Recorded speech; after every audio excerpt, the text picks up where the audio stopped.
Hey folks, Stephen Green here with another edition of Stephen in 60 Seconds or So.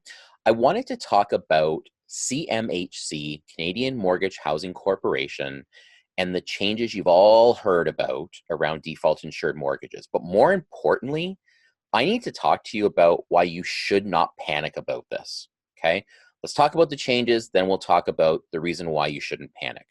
First of all, default insurance. To be clear, if you have less than 20% down and you are buying a home, all lenders and banks make you get what we call default insurance. What that means is if you default on your mortgage because you have a smaller down payment, the lender has insurance that you pay for to protect their investment. So if you default, they get their money back and then the insurance company handles the rest. Okay, so this is something you just have to get in Canada. That's default insurance. CMHC is Canadian Mortgage Housing Corporation. They are a crown corporation. There are actually 3 companies that insure mortgages in Canada. Let's talk about CMHC first. CMHC announced 3 changes about a week or 2 ago, effective July 1st. First one we're not going to talk too much about because it's very program specific, but that is certain non-traditional down payments are no longer allowed. Not going to talk about it. Don't run into it too often. The other 2 are the bigger ones. So, second one is minimum credit score of 680 for one of the borrowers, okay?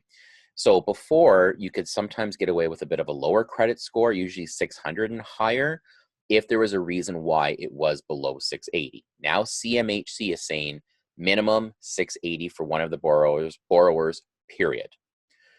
Third change is around affordability. Very simply put, there are 2 numbers we look at for affordability. One is TDS, total debt servicing, all of your debt, including housing expenses divided by your gross income, and GDS, gross debt servicing, which is just your housing expenses divided by your gross monthly income, okay?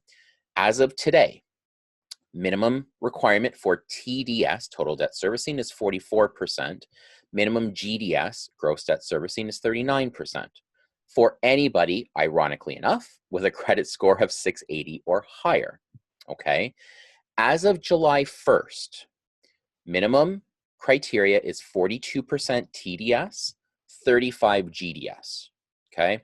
If I can put that into a number, and I'm just gonna have a look at my screen here to get the number, really, really rough because it depends on your total debt, etc. But just a really rough back of the napkin type picture. Right now, maximum affordability on a $100,000 household income is about $515,000. As of July 1st with CMHC, call it $460,000. So that's a $55,000 difference. Pretty substantial, especially if you're buying in a major market. Now, here's why you should not panic. There are 3 companies in Canada, as I've said. 2 are private. Genworth and Genworth and Canada Guarantee are private default insurers, okay? I'm pretty sure every lender has access to all 3. I know the banks do, okay? What will end up happening is, as of July 1st, if your application does not qualify under CMHC rules, the application, and again, for most lenders that I'm aware of, and the ones that I know, they will just simply take the application and route it to one of the extremely reputable, amazing customer service, Genworth and Canada Guarantee. Okay, so yes, the CMHC changes are substantial, but don't panic. We do have other options for default insurance. If you have more questions on this, please reach out. But again, don't panic. As long as you have the right mortgage advisor helping you through the process who's knowledgeable, you should be in good hands. We'll talk to you soon.